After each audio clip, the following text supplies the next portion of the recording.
All right. So, um, before we kind of dive into material today, most classes I'll kind of start out with some housekeeping stuff, mention due dates, different assignments, some things that I might then post as announcements after class. So for today, a couple things I want to mention before we get started. First thing is, I've had some people reach out. Hopefully this answers any of the questions. I mentioned this on Tuesday, but that first module reading wasn't an assignment, right? I was just deploying that so you can kind of get an idea about what the chapters will look like on Top Hat and what that e-text is. So that's why it's kind of set to be 0 points. So if you accessed it, it wasn't allowing you to necessarily answer the questions, right? So this first, see, I have it set to be review.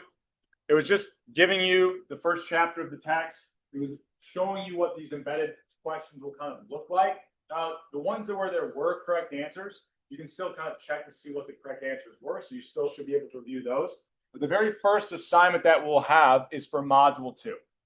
Right? I mentioned on Tuesday, the module readings are always assigned prior to us covering them in class. So next week we'll do module or chapter 2. The module 2 reading I'll have deployed at the very end of class today. It'll then be open until the end of the day on Monday. So you'll need to complete that module 2 reading. That's the very first module reading assignment you have. So the first one wasn't worth any points. You couldn't even answer the questions. It was just a way for me to give you that first chapter of the book. Okay. Also, a couple questions I've got here and there and just about kind of the payment for Top Hat. It is a textbook. It's just an e-text. So just like any other textbook, you have to purchase it. I mentioned this. There is like a 14-day free trial that you can kind of use. But after that trial is over, you will have to enter kind of payment information for it. So if you haven't paid for it and you're able to use it, that doesn't mean you're going through the rest of the semester. That means you're likely operating, you chose not to pay, and you're likely operating under that 14-day free trial. Okay.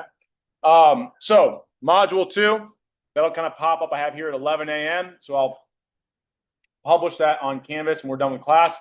That'll show up kind of right after class at 11 a.m. That'll be the first module reading that you have to do. This might help on the first quiz, but I say it's due at the end of the day Monday. What time is it technically due?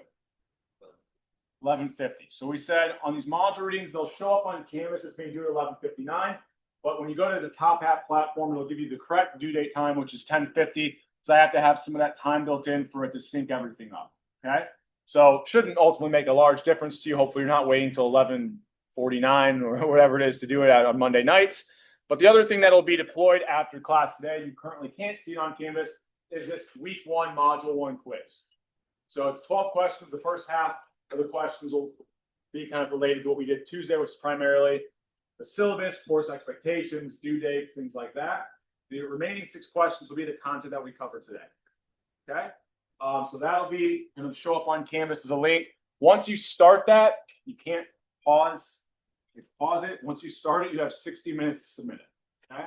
Don't click that link until you're really ready to kind of sit down and take that quiz. Okay.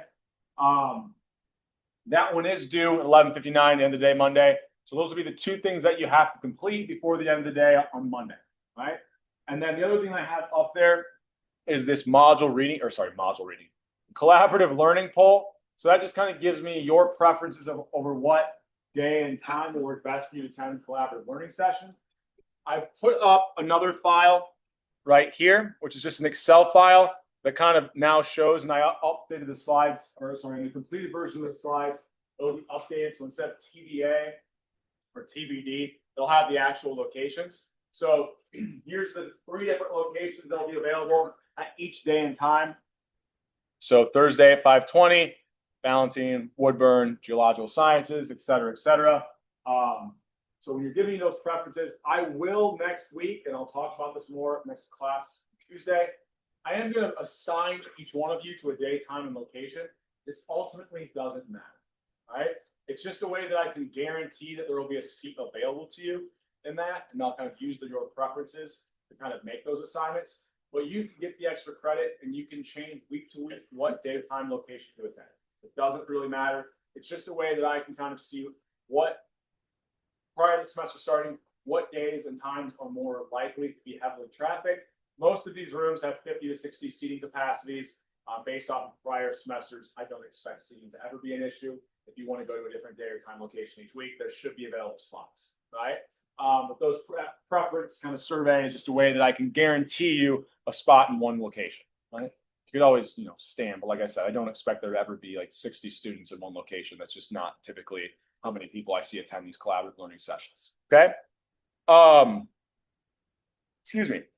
Other than that, any questions for me before we dive into material here? Okay. So this is still the first week. We won't have any in-class quizzes today. Next week, on Tuesday, we'll start having those in-class quizzes. So I kind of gave you a test quiz on Tuesday. You're going to see what these look like, enter in that day's number. We'll start with those on Tuesday's class. Okay. So I'm just going to pull the slides back up. We kind of left off on slide 14 here. There we go. So we'll introduce some concepts and ideas that we'll talk about throughout the entire semester, but then also some that are kind of very specific that just we will start to build on.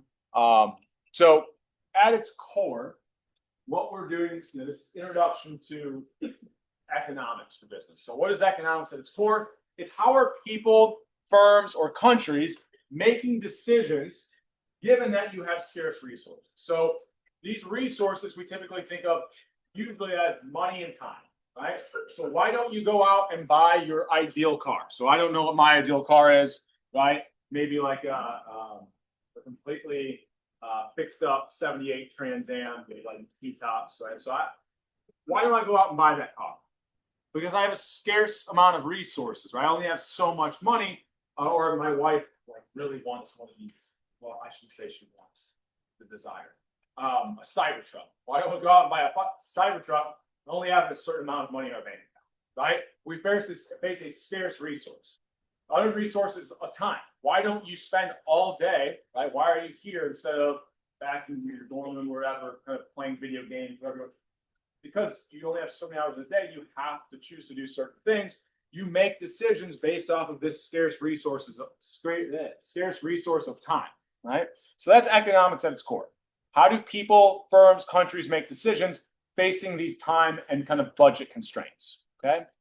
So anytime we choose to do something with our time or our money, so if I choose to stay in my room all day playing video games, what am I not doing? I'm not using that time to go to class, work, right? There's trade-offs. Every time I choose to use my scarce resource, my time and my money to do something, I'm not using it to do something else, right? So every decision we make is going to have trade-offs. That'll kind of lead us into later in this class. We're going to talk about opportunity costs, okay? Now, we'll also kind of focus on, not so much in this class, week 2, probably week 11, 12, will be the most macroeconomic we get in this class. In fact, if I was going to relabel or rebrand these courses, it's Introduction to Economics for Business 1 and Economics for Business 2 is B252. Really, you can think of B251 as microeconomics, B251 is microeconomics, B252 is macro. Now, what's the difference? This isn't a perfect definition, but you can think of macroeconomics is really the study of the economy as a whole, or everything at the very lowest at like the country level. So how does the entire US economy work? We start to talk about things like interest rates, money supply, GDP. That's not really going to be our focus in this class. Like I said, module 2, we'll touch on a little bit kind of how countries operate and a little bit more of like the macroeconomic issues. Primarily after module 2, we're only going to focus on microeconomic issues. So macro is like at the country or the worldwide level. Microeconomics is going to be how do households, firms, individuals make decisions, or we're looking at very specific sectors. So maybe we're looking at just the healthcare sector. It's not the entire economy. It's just one aspect or just one component of it, right? We now, it's a little bit confusing. We're also going to, throughout this semester, talk about like government choice. So you might think about like the U.S. government. That's a macroeconomic issue. But we won't be talking about how the government operates overall. We're just going to be talking about very specific government policies. So, for example, there's import tariffs put on specific types of goods. It doesn't impact every sector in the economy. It's just impacting those sectors that they were placed on, right? So we can still evaluate kind of government decisions at the micro level as well. So macro, think about really big, the entire country, the entire world. Micro, we're looking more at specific firms, individual decisions, or specific sectors or markets. Okay? Questions on this shouldn't be too crazy yet. Just kind of introducing this idea of economics. And like I said, we can focus on specific markets like the education market, health market. We're looking at one aspect of the entire economy. Okay. So what we'll spend a lot of time on today is understanding how people make decisions, or ultimately how firms will make decisions. So what we assume in economics is that, people are making decisions, or firms are making decisions out of their own self-interest. Okay? This might not always line up with social interest. Right? So we'll end up talking about how they make these decisions. But if I'm walking around campus and I don't know, I just had a Nature Valley protein bar thing.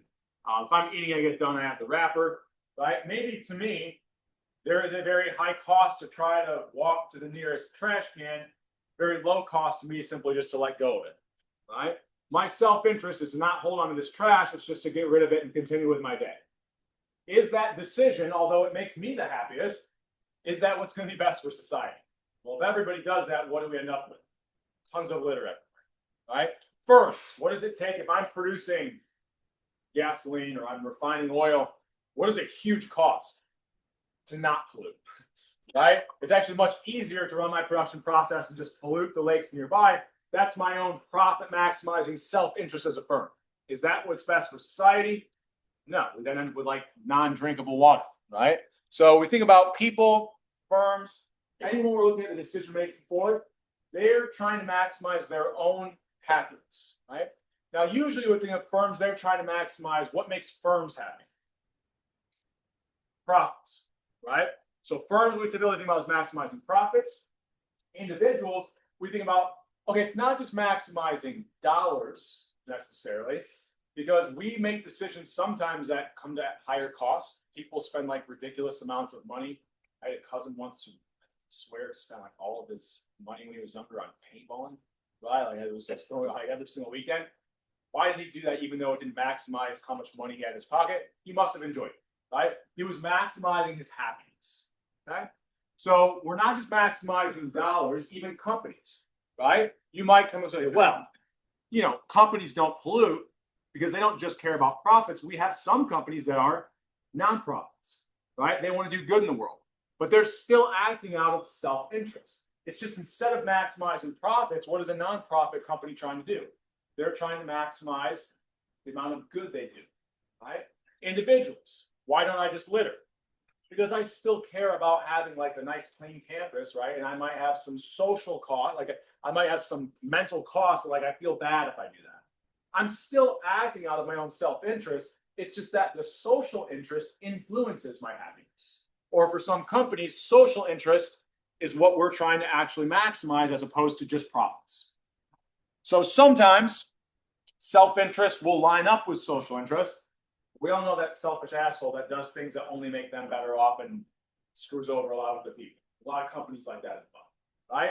And so we're going to be kind of talking about, we might have these concepts like what is best for society. We can kind of think about the ideal decision-making for society, but we know that individual decision-making might sometimes not lead to that, right? So we want to understand what are individuals going to do, and sometimes, hopefully, although I'm very skeptical of this, the role of the government is to then institute policies that change individual decision-making to match up with what is socially in the best interest of the entire economy or the entire country. So this will be more evident as we talk through more topics throughout the semester, but just kind of introducing this idea now. People are acting, firms are acting out of self-interest, might not always match up with what's socially best, and we will have some tools later on the semester how we can get those two things to line up. Okay? So with this idea in mind, the firms and individuals are making decisions that make them the happiest or the best off, right? What are they ultimately doing? We're going to have to weigh out when you are deciding whether or not you want to do something. It's going to bring you some additional benefit. It's also going to cost you something. Even if it's completely free, it still is going to cost you time. A lot of more often than not. So we're going to weigh out the costs and the benefits of different decisions. if the benefits are greater than the costs, do you want to do that? Yes. If the costs are greater than the benefits, no. That is core what we're going to be talking about today. Now, we're thinking about benefits and costs. We actually see people do a very poor job of incorporating sometimes what we call opportunity cost into their decision making, right? So if I'm making an optimal decision that brings me the highest amount of happiness, I am weighing out costs and benefits, but some costs are not, like when you typically go to a store, if I go to like buy a gallon of gas, what do I think of as the cost of that? I don't know, however much a gallon of gas costs today, around $3. That's like the sticker price, or what we'll end up calling the explicit costs. However, that's not the only cost, because as soon as I spend money on that gallon of gas, what could I have used that money to do? Buy something else that might have brought me more happiness than that gallon of gas, right? So anything that we're not using our time or our money for, whatever we're giving up, that is a cost. It's not built into the sticker price of the good, but it is part of that cost. We call that the opportunity cost, okay? So it's what I'm foregoing or what I'm not doing with my time or what I'm not doing with that money, okay? So could be as easy as, even if I'm choosing what to do for lunch or where to go for lunch, if I spent the same amount of money at Chipotle or Chick-fil-A, if I choose to buy Chipotle, what's the opportunity cost? Well, I'm eating that for lunch and not something I might like more, which is Chick-fil-A, right? So whatever I'm giving up, whatever I'm not doing with my time and money, that's our opportunity cost. And we'll paint this in kind of some different scenarios here in the next sort of time. So another one I think of as like how people don't do a very good job of evaluating opportunity costs. Anything you use time to do, you're not using that time to do something else. So everything you do every minute of your day has an opportunity cost, right? You're not using that minute, that 30 seconds to do something else, right? So, I find myself doing this. I probably don't get on TikTok as much as I do scroll on Instagram or something. But anytime you're using these social media platforms and you're wasting your time on, I shouldn't say wasting your time. It might bring you a high level of happiness, right? But you're not using that time to do something else. Everything you do, you're incurring some opportunity cost. That time you could be putting towards other things, okay? So really, what is the opportunity cost of time? It's what am I giving up and how much would I value that, right? The value of whatever I'm giving up. So the idea here is, let's say I wanted to go to, my friend has my wife and I we'll listen to a podcast, but I brought up that John Mellencamp's coming to Ruoff this summer, right? If you don't know who that is, it's a singer, right, from Indiana. And so we're like, oh, it'd be cool to go. Let's say someone has a free ticket and they just give it to me. It's completely free, no sticker price associated with it. Well, what's the cost of me going and choosing to attend that concert in Indianapolis? Well, if I have to call off work, if I go to this concert, what am I giving up? All of the money I could have been making. So is it actually a free concert? No, I didn't have to pay for the ticket. But the time I'm using to go there, I could have been actually working, making money. All that money I could have made, that's my opportunity cost, right? That's what I'm giving up, right? So there's nothing that's completely free, right? Even if you have a free ticket or someone's giving out, what are they calling, rally towels or whatever they're giving out like that. Well, you actually have to physically go there and get them. Are they free? Well, whatever time you took to actually have to physically go and get it, there's a cost to them, but you could have been doing something else. So we said there's really no free lunch. It's like kind of an age-old adage in economics, right? Free lunch, but it's going to cost me anything that cheese. Well, in this case, it's not even what I'm giving up, right? The mouse gets trapped in the trap, right? So there's no such thing as a free lunch. We're always going to have an opportunity cost associated with anything we do, whether that's the use of our time, or if I choose to buy a good, I'm not using that money to buy something else. And that something else would have brought me happiness. Okay? Any questions on this idea? We'll paint it in some different examples here. So I like this example. I don't think there's something like this in the textbook, but I think this gets across a couple different things. So let's say you haven't made the decision yet. I'm not as in tune with the college rental market in Bloomington, but when I was in college, if you haven't made a rental decision by now, Yikes. And things move fast, right? So if you haven't, make sure you're getting on this. But let's say you're choosing an apartment for next year, right? These numbers likely won't line up with the values you might see if you're going to do that. But just some nice, easy numbers to think about. Let's say I have 3 apartments, and they are the exact same. Like in terms of the exact same square footage, built the same year, same number of amenities. Everything is exactly the same about these 3 apartments, but they have different costs associated with it. Just with this information, what apartment would you choose if this is the monthly rate? The one that has the lowest rental rate, right? So 700 apartment C, that's where I want to live. What do you think is like one attribute that likely influences rental, the monthly rent of college students? Yeah, location, right? How far away are these from campus, right? Because if I'm further away from campus, what does that take a lot more of? My time, right? If I value my time at all, which everyone values their time to some degree, right? Because you can always do something else with your time. There's always going to be some opportunity cost associated with the time it would take to travel to and from campus. So let's say I've got different locations for these apartments, and I somehow kind of back out how many days I have to go to campus. And every single month, it's going to take me 12 hours to go back and forth between campus and apartment A, 24 hours for apartment B, 36 hours for apartment C, right? So I'm going to have to give up more time if I live in apartment C.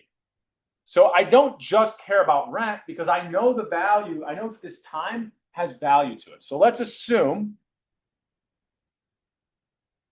I value my time at $10 an hour. Maybe the easiest way to think about this is if I had that time back, and this is where I don't think about like working a job, but like my brother got really into like selling sports cards over the pandemic and like still does it in his free time. He can take any 5 minutes he wants to during his day and kind of put a little bit of work in, right? So let's just say there's something you could work on where you could be making money, but instead you're commuting to and from campus. So you value that time that you're giving up. Every hour you value at $10. So I can say, okay, if I lived in apartment A, what's the total opportunity cost of living there? Well, how much time am I going to be giving up by commuting to and from campus? 12 hours a month. I value each hour at $10. $120 would be my total monthly opportunity cost. If I live in apartment B, it's further away. I value my time at $10 an hour. What's the total cost of that commute or opportunity cost of my time? $240, etc. I could do that for every single apartment. So then what's the actual cost of living in these 3 different apartments? It would be the opportunity cost of my time as well as the rent, right? So if I take the rent of this apartment, I now add to it the opportunity cost. I won't choose apartment C like I was before if I didn't factor in my opportunity cost. What apartment am I now going to be choosing? B has the lowest cost, right? So when I factor in opportunity cost, it can completely change my decision. Even if I'm acting out of self-interest, if I've accurately captured the total costs, which include opportunity costs, I now shouldn't be choosing apartment C, I should be choosing apartment B. Any questions on this idea? Now, just to get at some conceptual things, yeah. Total cost, the real cost plus opportunity. Yeah, you can think about in this example, our total cost, right? If you have to buy something, you would include whatever that explicit sticker price cost is, as well as your opportunity cost, right? Or without, in this example, the opportunity cost of your time. So if instead I value my time more, so let's say instead of $10, I value my time at 20. Before I even go through and do the calculation, what apartment should be more attractive or should provide me with a lower cost?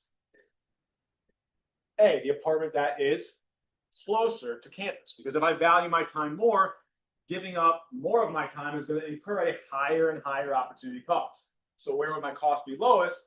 The one that's close to campus. If I don't value my time at all, it's kind of a weird thought experiment. Let's say I value my time at $0 an hour. I don't, that's the dark kind of rabbit hole to follow down if you don't value your time at all. But if my marginal cost of time or my opportunity cost of time was $0, then my decision is simply based off what?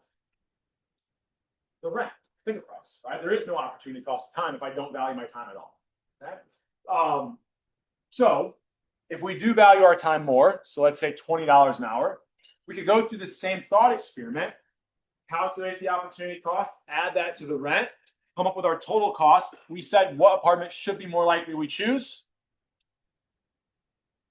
Apartment A, which sure enough, if I value my time more, what now has the lowest total cost? Apartment A. Okay? So we want to be factoring in these opportunity costs into our decision making because they influence what the optimal decision actually should be for the individual.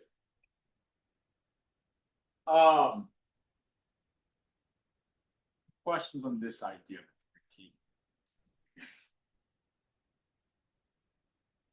Okay. So this is a little bit of a weird setup to reducing marginal costs. As we talk about them more in the semester, we'll kind of change this a little bit. But for the sake of like week one material, here's how I want you to think about marginal costs. Okay. So when I see this word marginal, all marginal means it's like the addition. So marginal cost is the additional cost associated with making a decision, right? So usually think about it's the marginal cost of choosing to spend one more hour, choosing to buy one more unit of a good.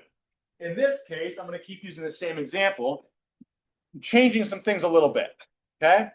So I want to know what's the marginal cost of moving apartments.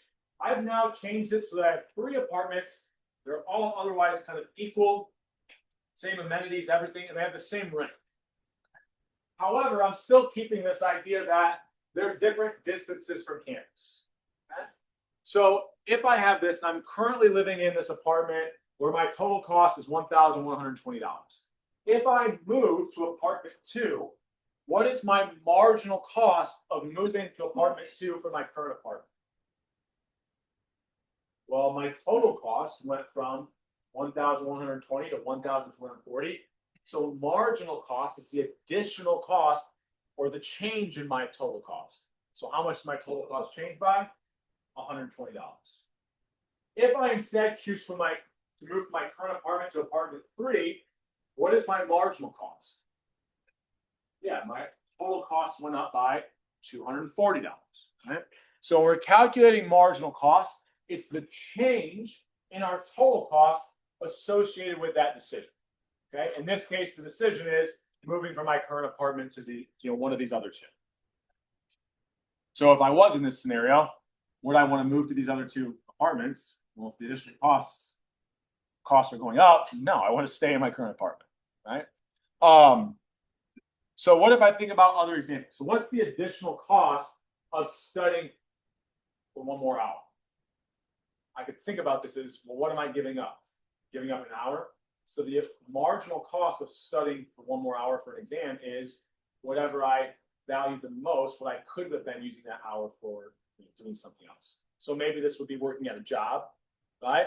But it could just be hanging out with my friends, right? I value hanging out with my friends more than I value studying an additional hour. I would choose not to study, right? So the marginal cost is just the additional cost associated with choosing a specific thing. And those marginal costs, because they're based off of total costs, what will my marginal costs always include? Changes also in my opportunity costs, right? They factor those in, right? So we first need to determine what the opportunity costs are so that we could then know our total costs and then find our marginal costs, which were the change in our total costs, okay? If I think about driving, right? There we might start to think about, okay, if it's not just time I'm giving up, when I choose to drive somewhere, I'm giving up time and I have to, well, either spend money for the electric to charge my car or buy gas for it, right? So our marginal cost, once again, just to kind of solidify it, it's based off of total costs. Those explicit sticker price costs, as well as adding in those opportunity costs. So at this point, we kind of start to think about how we determine the cost of choosing to do something, what the marginal costs are. When we actually make decisions, before I was saying we weigh out the costs and benefits. What we actually do is we weigh out the marginal costs and the marginal benefits. We as consumers, individuals, or even firms make decisions based off the margin. right?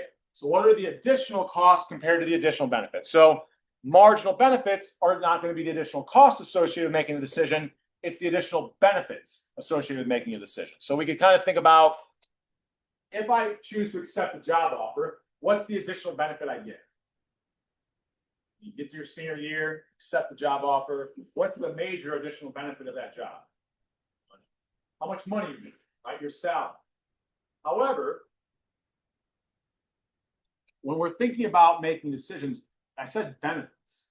Did I say what's the marginal salary or marginal dollars? No. So when we're talking about benefits, we're factoring in things like people care about money. But what do people also care about? Do I like this job? Right? So a lot of people, like with an econ degree, instead of teaching here, I could be working for some company, crunching data, the high stress environment. Why do I choose not to do that? Because I don't just care about money. I don't want to be stressed out every single day. I also wouldn't enjoy that. I enjoy talking to students, seeing light bulb moments when people trying to get the concepts click. I enjoy this job a lot more than I will enjoy working at Fortune 500. I don't just base my decision off of salary. I base it off of salary and how much would I enjoy this job. Right? So marginal benefits are not just, don't always think about, it's not just dollars. It often incorporates how much money you would be making, but it also incorporates other things that would bring you happiness, right? Things that you might enjoy in this example about your job. What if I worked for an additional hour, right? Well, let's think about maybe kind of eliminating more of this happiness. Let's say I just don't even like my job. I'm working some minimum wage job. It becomes a little bit easier. What's the marginal benefit of working one more hour? It doesn't really bring me happiness. The only benefit is the money I'm making or my hourly wage rate. Okay. So just as like a thought experiment, we'll get more into this later on in the semester. If I raise the minimum wage for minimum wage jobs, what did I essentially do? I increased the marginal benefit. If the additional benefits of working are higher, what do you think people are going to choose to do? Work more. Right? I'll see employment go up. I'll see the total number of hours worked go up. So we can start to think about like these very basic concepts. We can already connect them to very real world ideas. Okay. What if I'm a company? So this is a thing throughout the semester. I'll usually start introducing ideas as like individual consumer decisions because all of us are consumers, right? We buy things. We choose what to do with our time every day. Not many of us in this room are probably producers of goods. We're not companies, right? So we have to kind of put ourselves in a slightly different viewpoint when we're thinking about firm decision making. So if I'm a firm and I'm selling one more gallon of gas, what is the additional benefit to me? Whatever the price of gas is, right? Now, maybe if firms care about other things, right? So how does this gas actually, I don't know, pollute society? Well, maybe it's not just how much I sell for, it's how much of a, negative benefit it gives my conscience from selling this good, right? But for the most part, we think about firms, they're generally profit maximizing. We kind of rule out that they have any kind of happiness. We treat firms as though all they care about are dollars and cents, right? They just care about profits. So it becomes a little bit easier in the models that we'll use this semester when we talk about firms because their benefits are really just how much money they're making. Okay? I kind of already led into this one. What about the idea of like the value of a better deal, the marginal benefit? So I put out this thought experiment. We can kind of connect this to a concept I'll talk about later. I grew up in Southwest Michigan, and there's like all these lakefront homes, right?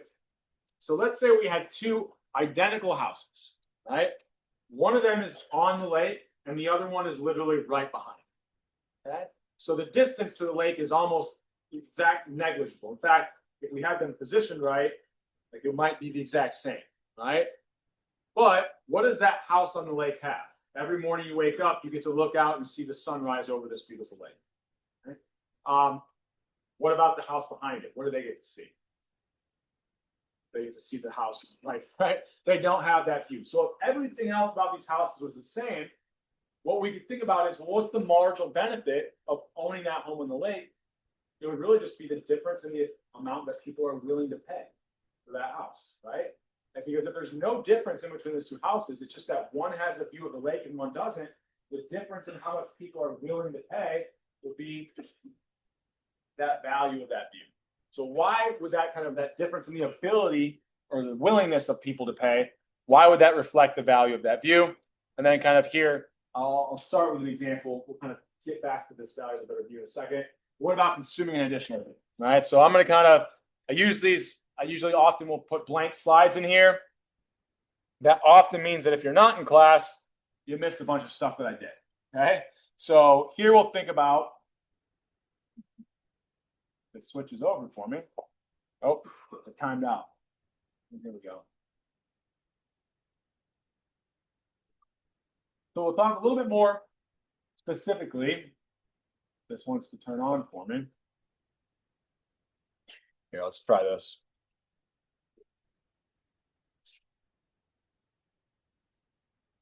There we go. We'll talk a little bit more specifically about what the marginal benefits and the marginal costs of things look like. Okay. So the first thing that I'll think about is, let's say I'm choosing, it's a hot day, a day like today, this example brings me joy, but if I was in July, it's a nice hot day. I just spent all afternoon doing a bunch of yard work, and I'm like, come in from doing all this work. I don't have any beer in my fridge, but my neighbor says, hey, I've got some in mine, but you have to pay me for it. All right. Well, I'd be willing to pay a lot of money for that first beer, right? To quench my thirst, cool down, right? Get a little bit of a buzz going, right? So the very first unit that I would choose to buy of a good, if I'm willing to pay more, it must be because the additional benefit it would bring me must be really high. So if I think about the marginal benefit, and I could think of this in terms of dollars if I wanted to, I'd be willing to pay a lot of money for that first beer. Now, after I consume or buy that first beer from my neighbor, well, maybe he'll sell me a second. Well, I've already cooled down a little bit. I, quenched my thirst. Maybe I want a second, but would I be willing to pay as much as I did for the first one? Probably not, right? In fact, I'll use a different example to kind of highlight this. What's the marginal benefit, especially in a town like Bloomington, and I would argue not a great public transportation system, from buying your first car? The marginal benefit to your life is huge. Like if you're in high school, you finally got a car, you have all this freedom to do whatever you want. The marginal benefit to your life was very high. But once you have one car, did you go out and buy a second? No, right? Because why? You're one person, you can only drive one car at a time. Now people own multiple cars because, okay, maybe the second car, I go out and get a Jeep, and when it's nice out, I can take the top off, and I value that to some degree. But the marginal or the additional benefit will always be highest for that very first unit of that good you buy. And the car example is kind of extreme to really show that. Right? Now, as I buy more and more, my example here, beers or more and more cars, the amount I'm willing to pay or the marginal benefit is going lower and lower, right? In fact, I'd probably argue, my wife would probably argue as well, if I get to like that sixth beer, maybe if I consume any more, I start to have negative marginal benefit. I'm not doing things I should be doing with my day. And so we kind of think about marginal benefits of buying a good as I buy more of it, or even as I use my time, more of my time to do something, the marginal benefit is decreasing. Right? We call this diminishing returns, or the law of diminishing marginal benefits. Okay. We'll talk more about this, I think, in module 3, but I'm introducing it here. Okay. Yeah. Under some products where Yeah, so when we get to module 3, not to confuse anyone, but it's a good question, so I'll address it. But for the sake of this module, we don't need to be concerned about this. We typically will see some goods where maybe initially it looks like this. But for every good, there will be a point where it starts to decrease. So if the marginal benefit is going up, well, if I was willing to buy the first good, am I going to be willing to buy the second? Yes. As long as it's increasing, I know people will buy more. So we really only ever focus on once it starts to decrease. Because now we know at some point they'll stop buying this good if the marginal benefit starts to decrease. So yes, they do look at this. For the sake of this module, we're only concerning ourselves with declining marginal benefit. Okay. Any other questions on this idea before we keep moving? So I'll use a different example to then introduce the idea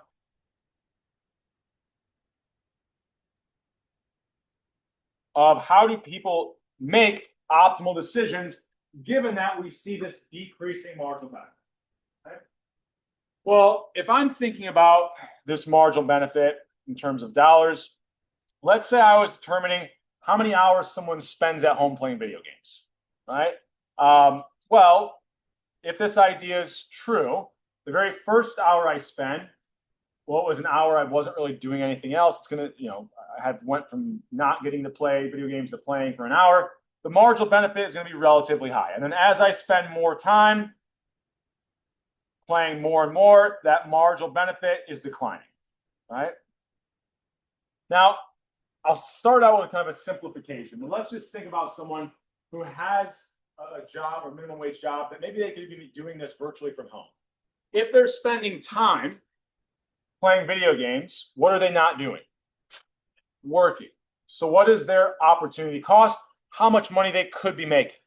If we think about they could just be making a flat rate doing, I don't know, like I said, some type of job virtually where they get to choose their own hours. We could then think about it's almost like their marginal cost would be whatever kind of hourly wage they could be making with that time. So when it comes to optimal decision making for this individual, for that first hour, the additional benefit of playing video games is greater than the additional cost. So as long as that additional benefit is greater than the additional cost, we say that someone is going to choose to do something, right? You can think of it in a slightly different way. If I think about the net benefits associated with choosing to do a certain action, that would be the difference between the additional benefits and the additional costs.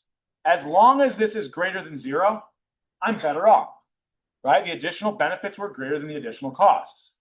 So if I just rearrange this a little bit, what that's really saying is my net benefits are positive. I'm better off as long as the marginal benefit of choosing to do something is greater than the marginal costs. Okay. So that looks like it's true for the first unit or the first hour I'm spending. I shouldn't say unit. The first hour I'm spending on playing video games. Looks like it's true for the second hour. Looks like it's true for the third. Just barely true for the fourth, right? So I'm going to choose to spend 4 hours playing video games. Once I get to that fifth hour, now the additional benefits are less than the additional costs. So if the additional benefits are less than the additional costs, what would be true about my net benefits? They'd actually be negative. I'd be worse off if I choose to spend that fifth hour playing video games. So I will choose to spend 4 hours playing video games. I won't choose the fifth because the additional benefits are lower than the additional costs. So that this person, this example would stop at 4. Also, I just realized someone changed the settings on this. And so you guys can't see my colors. You can't, right? This just all looks like the same. Hold on.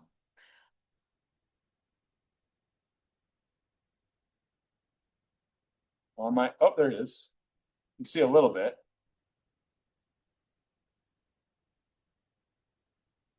Can you kind of tell this is red now, at least a little bit? I can play around with these settings before next class.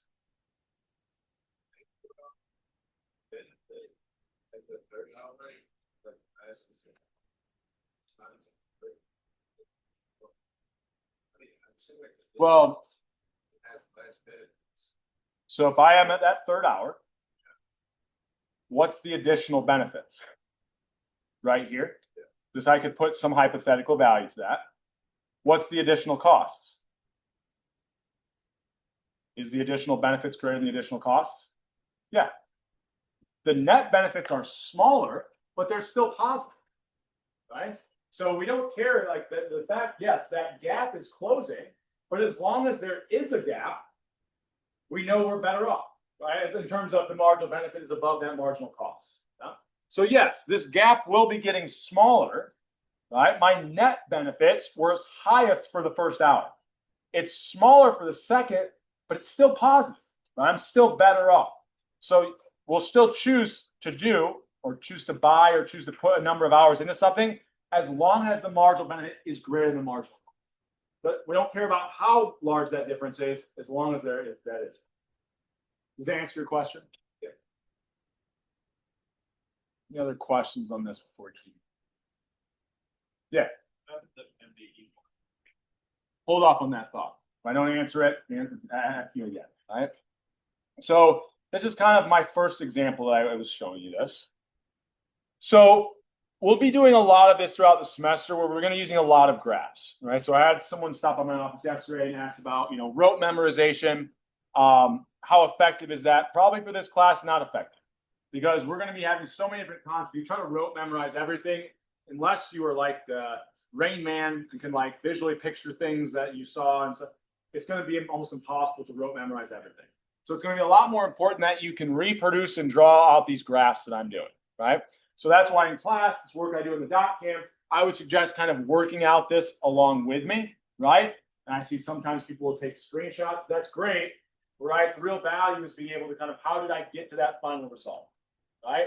And also, I think I mentioned on Tuesday class, just the physical kind of movements associated with it, kind of tying that, how I build this graph to the concepts that will be beneficial. So let's instead assume that instead of a graph, behind every graph, I could have a what?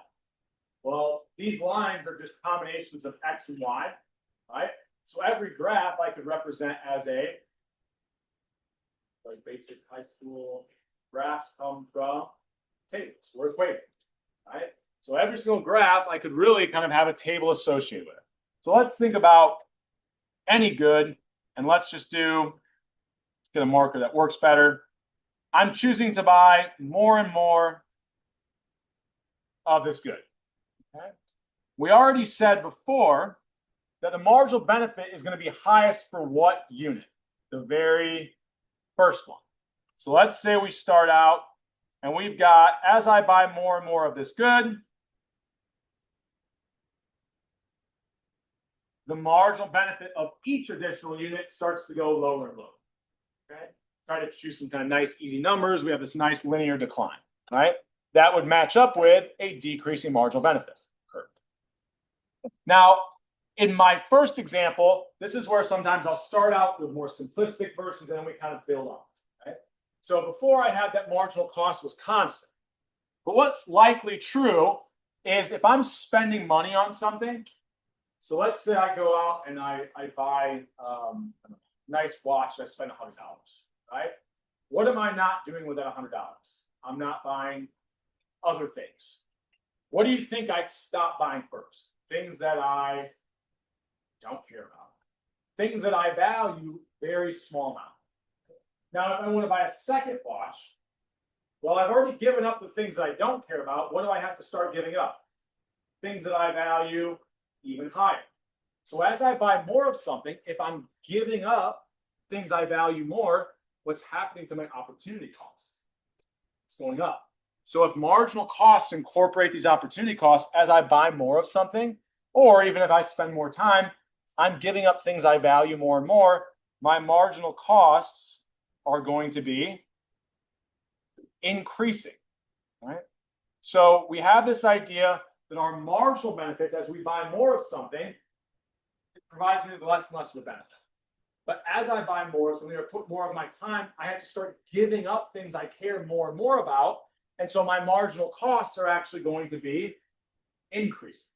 Okay? So once again, I could take a table, and if I wanted to, I'm not going to do this for every single point just for the sake of time, but if I have a table, I could very easily take quantity, marginal benefits, and marginal costs. We typically can represent as dollar amounts. So if I think about dollar amounts being on my y-axis, I've got decreasing marginal benefits. I've got increasing marginal costs. That really just comes from a table, right? These values I could plot out and say, okay, for the very first unit, marginal cost was 12. The marginal benefit was 20. Would I choose to buy the first unit of this good? Yes. And then I would kind of continue to go for the second, third, fourth, etc. So we kind of already looked at how we do this using graphs. So let's think of this in terms of if I was using tables. Okay. So, and I'll try to match this up with now the one that we have on here. So if I was doing this, I would think about, do I choose to buy this unit? Well, I said I should choose to buy something or put an hour towards an activity as long as the marginal benefit is greater than my marginal cost. So would I choose to buy that first unit? Yes. Would I choose to buy the second unit? 18 is greater than 14, so yes. Now here's where it gets tricky. Because even though before I was saying we'll choose to do something if the marginal benefit is greater than the marginal cost, technically, we always add on there, we'll choose to do it if it's greater than or equal to. We will go up to the point where those two things are equal. If marginal benefit was equal to marginal cost, what's the net benefit then? So if it's 0, am I any better or worse off? I'm the same amount. We would say at that point, I'm indifferent. If I choose to buy that good or not, I'm no better or worse off. So when we're asked about optimal decision making, we typically will always go all the way up to the point. So we buy the first, we buy the second, we go up to the point if it's equal, right? We would include that. And that's because in these simple examples, I'm giving you discrete 1, 2, 3. How much of your time can you spend doing something? Technically, fractions of a second, right? So we know that if we're going to go all the way up to the front where they're equal, every single one before that, the marginal benefit will be greater than the marginal cost. And so we're essentially identifying the last unit where we could choose to do that, or we could choose to buy that, right? We're no better or worse off. So this is essentially the last unit that someone would be willing to buy, right? They're indifferent about whether or not they buy it, but it's the last one that they could buy without being worse off. So if we go past this point, is the marginal benefit greater than marginal cost here? No. So we buy the first 3. We know we won't buy the 4th. So essentially the optimal number of units to buy will be that very last unit where we could choose to buy, where we wouldn't be worse off, right? Where the marginal benefit is at least greater than or equal to the marginal cost. Okay? Now, a lot of these examples, just to kind of not cause confusion, I'll often not, you won't always have a point where they're equal, right? If instead I had something like, well,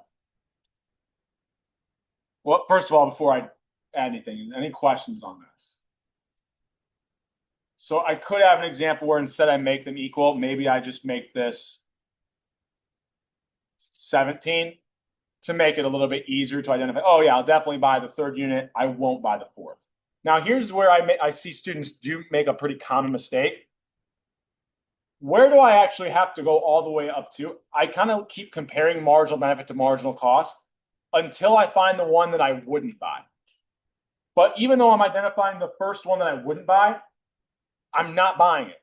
So what do I actually have to do? The optimal number of units to buy is actually going back to the one before it, right? You have to make the decision up to the very first one where you won't buy, but that one you won't buy, you're not buying. So you actually, the number you buy, you have to kind of go back there, right? And in fact, as soon as you identify the very first one you wouldn't buy, well, if the marginal benefit is below the marginal cost, and marginal benefits just keep getting smaller and marginal costs keep getting higher, once you identify that first unit you won't buy, will you buy any unit past that? No. Right? In fact, we can kind of think about here, when we identified that that difference between the marginal benefit and the marginal cost was greater for the first, second, and equal to that 3rd unit, as soon as we identify the unit where the marginal benefit is less than the marginal cost, what's going to happen if we kind of kept going? The marginal benefit and the marginal cost difference just becomes even larger, right? I'd be more worse off if I continue to keep buying the good. So once we identify that first unit we won't buy, we don't have to go any further. We know we won't ever buy anything past that. Okay. Any questions here before we keep moving? Okay. All right. Where are we at in time? Okay, perfect. All right. So this is where I'm kind of leaving these two slides blank. That's often what I will typically do week to week to be a really good identifier of this is where we did some work in class that you should have definitely been taking notes on, right? Because it's not going to be in the YouTube recording. In fact, I'm trying out this. We'll see how well the audio works on this today. If not, I might have an old lecture I post, but I think this should test it out a little bit. I should capture it better than this was even for Tuesday's class. But it only records me walking around or blank stuff. It doesn't record anything we do in the document. Okay? So just to kind of give out a more of a round out of this first week and kind of setting us up for things we'll talk about throughout the semester. What we're going to be doing mostly in this class is we're going to be making what we call normative statements, but we'll start out thinking about what a positive statement is. So a positive statement is going to be things that people actually do. That when we look at the data, this is what people do. So if I go out, I gather data and look at it, and I say, on average, people are saving 5% of their income. That is a statement of fact. It is supported by data. That is a positive statement.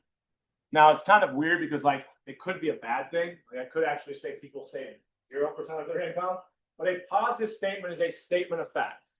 A normative statement is going to be more of what we really focus on in this class, which is usually a theoretical prediction. So it's what people should be doing, right?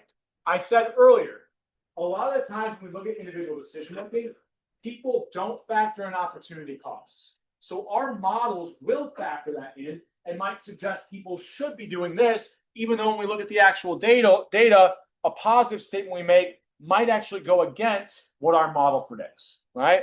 So these normative statements are going to be opinions. They're what our model predicts people should be doing. So maybe we look at the fact that people are living longer and healthcare costs are going up. So if you want to retire at the age of 65, you should be saving more than 5% of your income.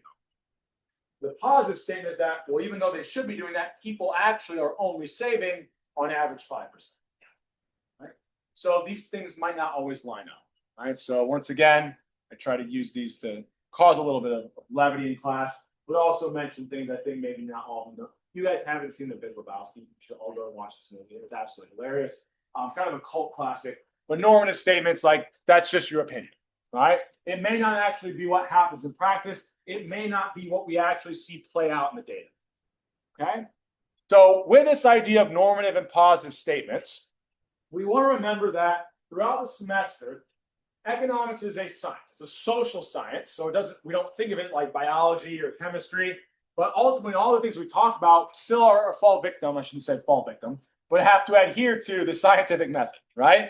So what is the scientific method? Typically, we develop a theory or we make some normative statement. We have a model, we have a prediction about what people should be doing, right? We then design some experiment and collect data. For us in economics, it's easier than biology and chemistry because a lot of the times the experiment is just people living their everyday lives, right? So really we almost get to skip steps two, skip step two, and we just get to go out and collect the data, right? People are already running the experiments for us.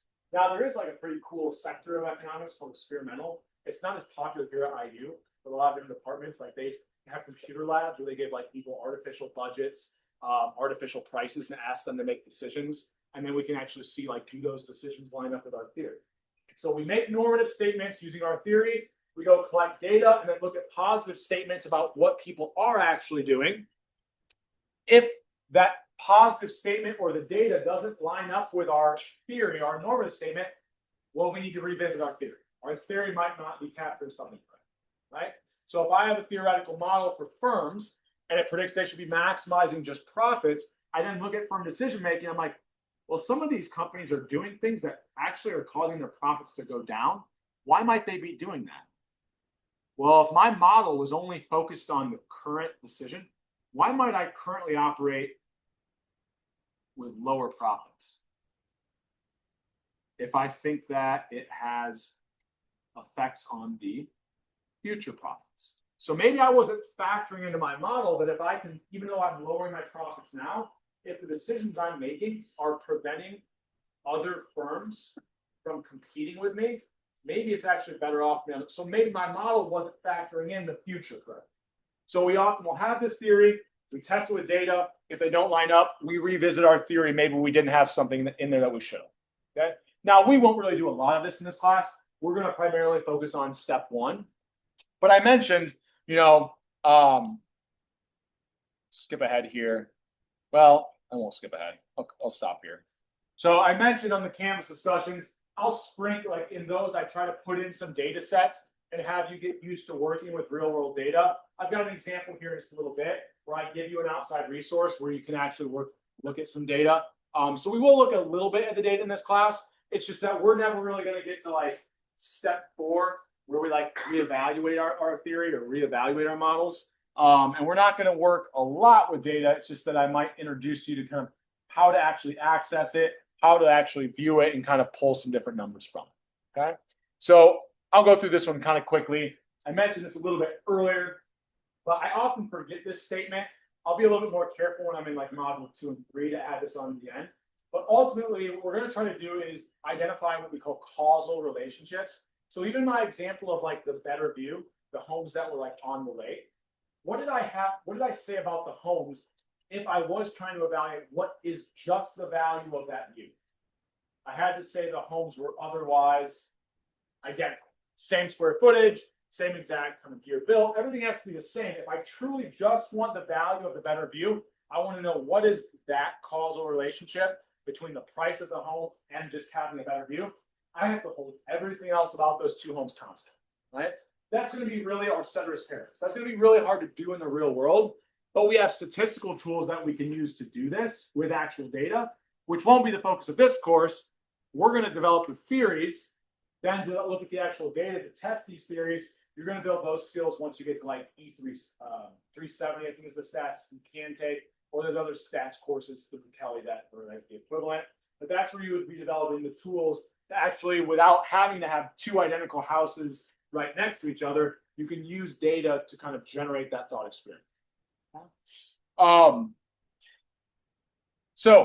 lot of these models that we look at, we're really trying to identify how does variable X impact variable Y, or how does this one thing impact another, right? We want to know that causal relationship, so we have to kind of hold constant a lot of these other things. So our models will be somewhat simplified in this course. We're going to be holding a lot of other factors constant, okay? And then we'll test it with real world data. So I put up a link here. It kind of bogs down if I try to open it up on this computer.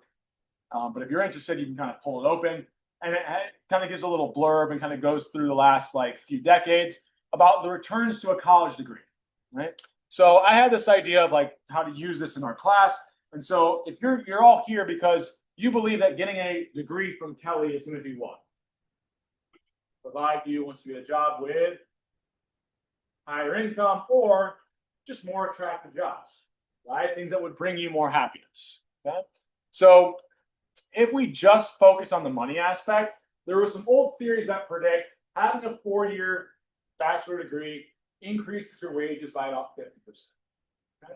So that's like our original theory. We then go out and collect some data. So I've got the link here a little bit, but I went to the Bureau of Labor Statistics.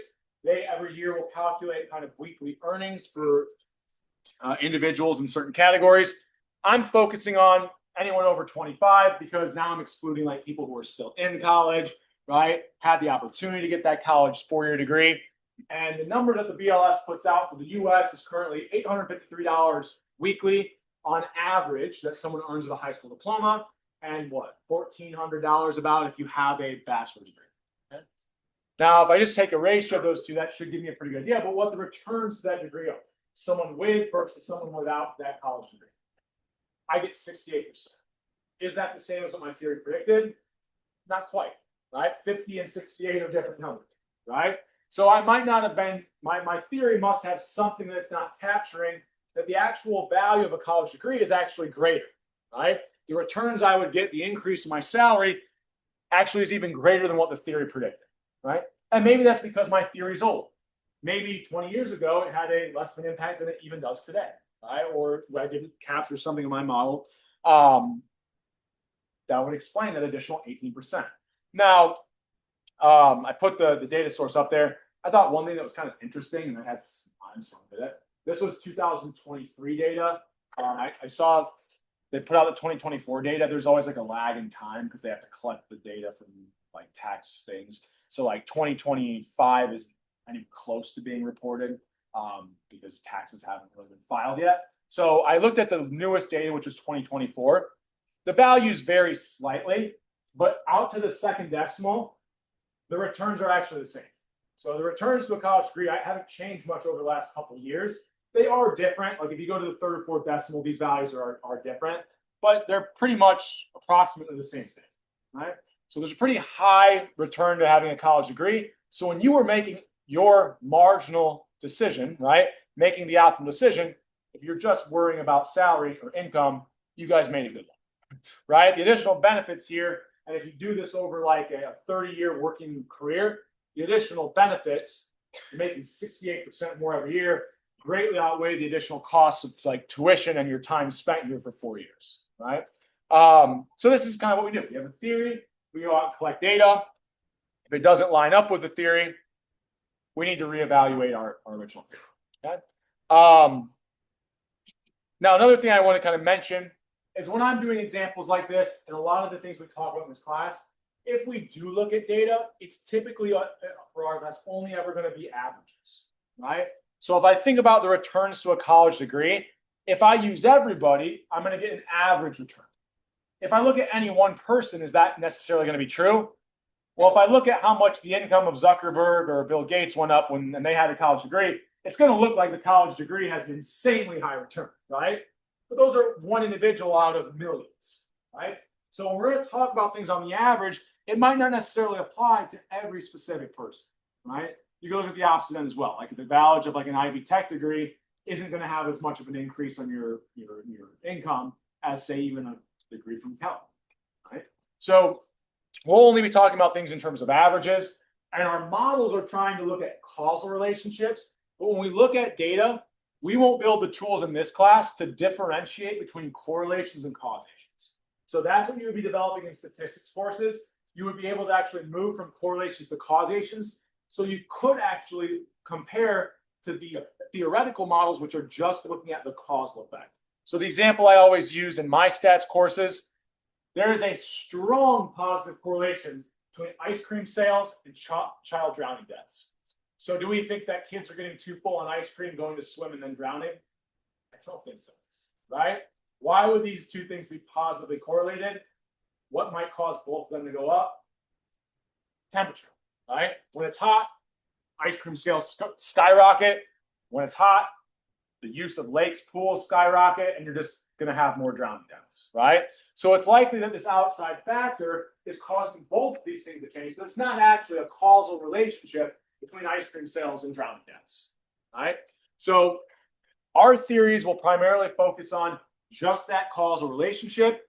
Then after this class, when you take your stats courses, you'll develop the tools where you can take data and not just get correlations. You can estimate causal relationships and then be able to compare them to these theories that we talked about. Okay, so we don't do everything in this class, unfortunately, right? That's part of attending college for 4 years. You're picking up the pieces along the way. Then hopefully once you get to the end, be able to kind of have a more heuristic view and throw it all together. Okay.